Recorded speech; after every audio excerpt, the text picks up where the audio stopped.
வணக்கம் and welcome to நம் உலக சமையல். நம் உலக சமையல் மூலமாக எனக்கு தெரிஞ்ச வேர்ல்ட் குசைன் நாலேஜும் கார்டன் நாலேஜும் உங்களோட நான் ஷேர் பண்ணிக்கிறேன். Every week 3 to 4 videos upload பண்ணுறேன். இது வரைக்கும் சப்ஸ்கிரைப் பண்ணாதவங்க ப்ளீஸ் இப்போ சப்ஸ்கிரைப் பண்ணிவிடுங்க. இன்றைக்கி நம்ம உலக சமையலில் என்ன செய்ய போகிறேன்னா, நார்த் இந்தியன் ஸ்டைல் தால் தடுக்காய் எப்படி செய்கிறதுன்னு செஞ்சு காட்ட போகிறேன். இது வந்து சாதத்துக்கு இல்லைன்னா சப்பாத்தி கூட வச்சு சாப்பிட்டுக்கலாம். இதுக்கு வந்து ஃபஸ்ட்டு நம்ம பருப்பு தனியாக வேக வச்சுட்டணும்.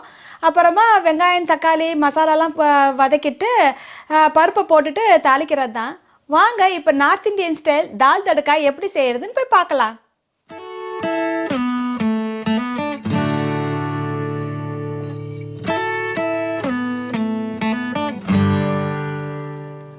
தால் தடுக்கா செய்ய தேவையான பொருட்கள் இதுதான். 1 டேபிள் ஸ்பூன் சீரகம், அரை ஸ்பூன் மஞ்சள் தூள், 1 டேபிள் ஸ்பூன் தனியா தூள், மிளகாத்தூள் காரத்துக்கு தேவையான அளவு, அரை ஸ்பூனு கரம் மசாலா, 1 ஸ்பூனு கஸ்தூரி மேத்தி, 1 டேபிள் ஸ்பூன் இஞ்சி வாஷ் பண்ணி சின்ன சின்னதாக கட் பண்ணி எடுத்துக்கோங்க, 1 டேபிள் ஸ்பூன் பூண்டு இதையும் சின்ன சின்னதாக கட் பண்ணிக்கோங்க, 3 காஞ்ச மிளகா, காரத்துக்கு தேவையான அளவு பச்சை மிளகா, 2 டேபிள் ஸ்பூன் நெய். நீங்கள் இந்த தால் தடுக்கா வந்து நெய்யிலும் செய்யலாம், இல்லைன்னா நெய்யும் எண்ணெயும் சேர்த்து செய்யலாம், எப்படி வேணால் செய்யலாம். ஸோ நான் கொஞ்சம் எண்ணெயும் எடுத்திருக்கேன். பெருங்காயத்தூள் 1/4 ஸ்பூனு, கருவேப்பிலை தேவையான அளவு, வெங்காயம் அரை கப்பு சின்ன சின்னதாக கட் பண்ணிக்கோங்க, கொத்தமல்லி அரை கப்பு வாஷ் பண்ணி கட் பண்ணிக்கோங்க, 3/4 கப்பு தக்காளி, அரை கப்பு துவரம்பருப்பு, நான் 1/2 கப் மசூர் தால், ரெண்டுமே பாதி பாதி எடுத்துக்கணும். 2 பருப்பும் போட்டு தான் செய்ய போகிறோம். உப்பு தேவையான அளவு. இப்போ வாங்க எப்படி தால் தடுக்கா செய்யலான்னு போய் பார்க்கலாம். ஃபஸ்ட்டு நம்ம பருப்பெல்லாம் கழுவிக்கலாம். எல்லாத்தையும் ஒன்றா போட்டு கழுவிட்டு நம்ம குக்கரில் வேக வைக்கிறது தான். ஸோ இந்த கழுவுன தண்ணி வந்து நம்ம வேஸ்ட் பண்ண வேண்டாம். நம்ம கழுவுன தண்ணி நீங்கள் வந்து வீட்டில் செடி இருந்தால் வீட்டில் இருக்கிற செடிக்கும் ஊற்றிக்கலாம், இல்லைனா வெளியே இருக்கிற செடியிலையும் ஊற்றிடலாம். இந்த தண்ணியில் நிறைய சத்து இருக்குது. ஸோ அதனால் நீங்கள் வேஸ்ட் பண்ணாதீங்க, செடிகளுக்கு ஊற்றுங்க. நம்ம தண்ணியும் சேவ் பண்ண மாதிரி இருக்கும். ஒரு 2-3 தடவை கழுவிக்கலாம். இங்கே இந்த தண்ணியும் யூஸ் பண்ணலாம், அரிசி கழுவுற தண்ணியும் நம்ம செடிங்களுக்கு ஊற்றலாம். ஸோ இப்போ எல்லாத்தையும் கழுவியாச்சு. நம்ம இதை போய் நம்ம குக்கரில் வேக வச்சுக்கலாம். இந்த ஸ்டார்ச் தண்ணி வந்து மண்ணில் இருக்க பாக்டீரியாவுக்கு ரொம்ப நல்லது. ஸோ வேஸ்ட் பண்ணிடாதீங்க. இது நம்ம போய் தோட்டத்தில் ஊற்றிடலாம். இப்போ வந்து நம்ம பருப்பை வேக வச்சுக்கலாம். நல்லா பருப்பு ஃபுல்லாக ஆற வரைக்கும் தண்ணி ஊற்றிக்கோங்க. நல்லா கொலைய வேக வச்சா தான் தாலுக்கு நல்லாயிருக்கும். ஸோ நான் இப்போ ஐபியில் போட்டிருக்கிறதுனால ப்ரெஷர் மோட்டில் போட்டுட்டு ஒரு 6 மினிட்ஸ் போட்டுக்கிறேன். அப்போ தான் நல்லா குழஞ்சி வெந்திருக்கும், நல்லாயிருக்கும். கொஞ்சம் மஞ்சள் தூள் போட்டுக்கோங்க. நீங்கள் ரெகுலர் குக்கர்னால் நீங்கள் 5 விசில் 6 விசில் வச்சு கொலையை வேக வச்சுக்கோங்க. உங்கள் குக்கரை பொறுத்து தான், ஒவ்வொரு குக்கர் ஒரு மாதிரி வேகும். ஸோ உங்கள் குக்கரை பொறுத்து நீங்கள் வேக வச்சு எடுத்துக்கோங்க. நான் ஒரு 6 மினிட்ஸ் கழித்து வந்து பார்க்கலாம். இப்போ வந்து நம்ம எல்லாத்தையும் தாளிச்சிக்கலாம். ஸோ நான் கொஞ்சமாக எண்ணெய் ஊற்றிருக்கேன். ஆக்சுவலாக ஃபுல்லாக நெய்யில் தான் பண்ணுவாங்க, பட் நான் கொஞ்சம் எண்ணெயும் நிறையா நெய் போட்டுக்கிறேன். நீங்கள் ஃபுல்லாகவும் நெய்யில் போட்டுக்கலாம்.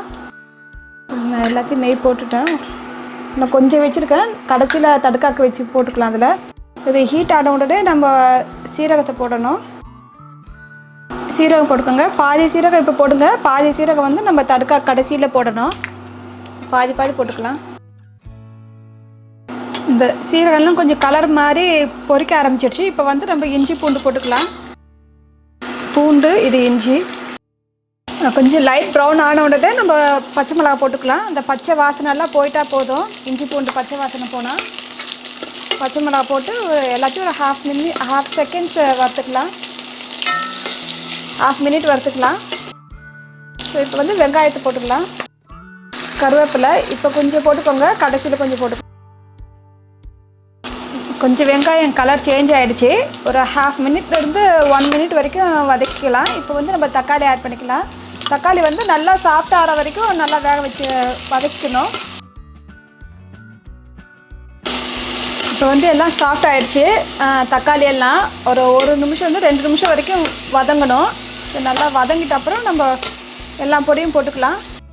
இப்போ வந்து கொஞ்சம் கொத்தமல்லி இப்போ போட்டுக்கோங்க. கடைசியில் இறக்கிறதுக்கு முன்னாடி நம்ம கொஞ்சம் கொத்தமல்லி போட்டுக்கலாம். ஏன்னா கொத்தமல்லி எண்ணெயில் வதக்கினா அது கொஞ்சம் நல்லா வாசனையாக டேஸ்ட்டாக இருக்கும். ஸோ அதுக்காக இப்போ கொஞ்சம் போட்டுக்கிறது தான். கடைசியில் இறக்கும் போது கொஞ்சம் போட்டுக்கலாம், நல்லாயிருக்கும். கொஞ்சம் மீதி இருக்கிற மஞ்சள் தூள் போட்டுக்கலாம். சில்லி பவுடர், கரம் மசாலா, धनिया पाउडर உப்பு தேவையான அளவு. இப்போ கொஞ்சம் தண்ணி ஊற்றி நல்லா கொதிக்க வச்சுக்கலாம். ஏன்னா அந்த மசாலா போட்ட வாசனை எல்லாம் போகணும். அதுக்காக நம்ம தண்ணி ஊற்றி கொஞ்சம் நேரம் கொதிக்க வைக்கலாம். ஒரு கப் அளவுக்கு தண்ணி ஊற்றிக்கோங்க. நம்ம பருப்பு பார்த்துட்டு தேவைப்பட்டால் அப்புறமாவும் தண்ணி ஊற்றிக்கலாம். இப்போ ஒரு கொஞ்ச நேரம் இது கொதிக்கட்டும். ஒரு 2 மினிட்ஸாவது கொதிச்ச அப்புறமா நம்ம பருப்பு எடுத்து ஊற்றுறது தான். ஒரு 2 மினிட்ஸ் ஆகிடுச்சி. நல்லா பாருங்கள், எல்லாம் கொஞ்சம் திக்காகிடுச்சி. எனக்கு இந்த பச்சை வாசனைலாம் போயிடுச்சு. இந்த டைமில் வந்து எனக்கு பருப்பும் வெந்துடுச்சு. இதை நல்லா கொலைய மசிச்சு வச்சுருக்கேன். நீங்கள் நல்லா மசிச்சுக்கோங்க இந்த மாதிரி. இதை எடுத்து நம்ம இதில் போட்டுடலாம். இப்போ எல்லாத்தையும் பருப்பு போட்டு நம்ம கொஞ்சம் கழுவி அதில் ஊற்றிடலாம். நம்ம தண்ணி கொஞ்சம் ஊற்றிக்கலாம். ஏன்னா ரொம்ப திக்காக இருக்குது. நம்ம கொஞ்சம் தண்ணி ஊற்றினா இன்னும் கொஞ்சம் நல்லாயிருக்கும். அந்த அளவுக்கு உங்களுக்கு தேவையான அளவு எந்த அளவுக்கு உங்களுக்கு வேணுமோ அந்த அளவுக்கு தண்ணி ஊற்றிக்கோங்க.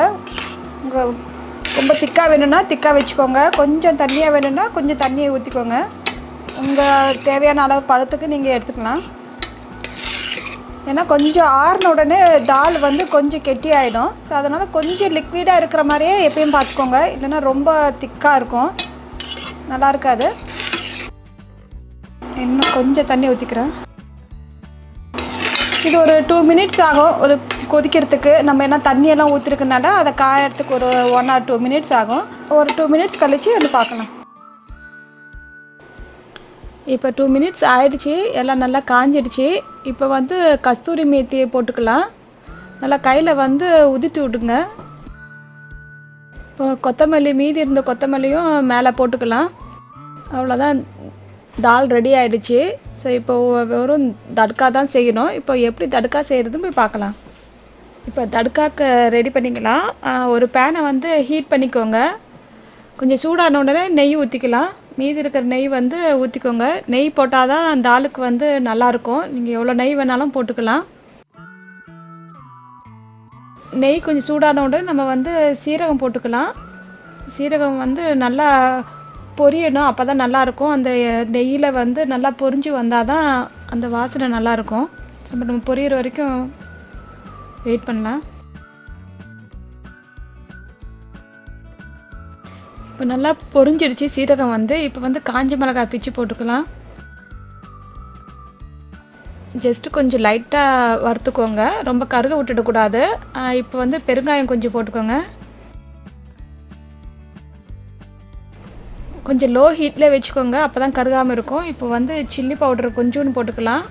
அப்போ மேலே வந்து நல்லா கலராக இருக்கும். அந்த வாசனையும் நல்லாயிருக்கும், இந்த சில்லி பவுடர் வாசனை நெய்யில் வறுத்து போட்டது. ஸோ நம்ம இதை எல்லாமே கொஞ்சம் வறுத்துக்கலாம். லாஸ்ட்டாக வந்து கருவேப்பிலை போட்டுக்கலாம். அவ்வளோதான், ரெடி ஆகிடுச்சு. கொஞ்சம் லோ ஹீட்டில் வச்சு அது கடைசியில் பண்ணிக்கலாம். இப்போ வந்து நம்ம தாலில் எடுத்து போடுறது தான். இப்போ தாலில் ஊற்றிக்கலாம் எல்லாத்தையும். அவ்வளோதான், ரெடி ஆகிடுச்சு தால் தடக்கா. நான் இப்போ வேறு பிளேட்டில் வச்சுட்டு உங்களுக்கு நான் ப்ரெசென்ட் பண்ணுறேன். இதோ நம்ம பண்ண நார்த் இந்தியன் ஸ்டைல் தால் தடக்கா ரெடி ஆகிடுச்சு. நீங்களும் செஞ்சு பாருங்கள், உங்களுக்கும் ரொம்ப பிடிக்கும். உங்களுக்கு என்ன டவுட் இருந்தாலும் கமெண்ட்ஸ் பண்ணுங்கள், நான் ரிப்ளை பண்ணுறேன். லைக் பண்ணுங்கள், ஷேர் பண்ணுங்கள், சப்ஸ்கிரைப் பண்ணுங்கள். பக்கத்தில் இருக்க பெல் பட்டனையும் ப்ரெஸ் பண்ணுங்கள். அப்போ தான் நான் போடுற வீடியோவில் உங்களுக்கு நோட்டிஃபிகேஷனாக வரும். தேங்க்யூ.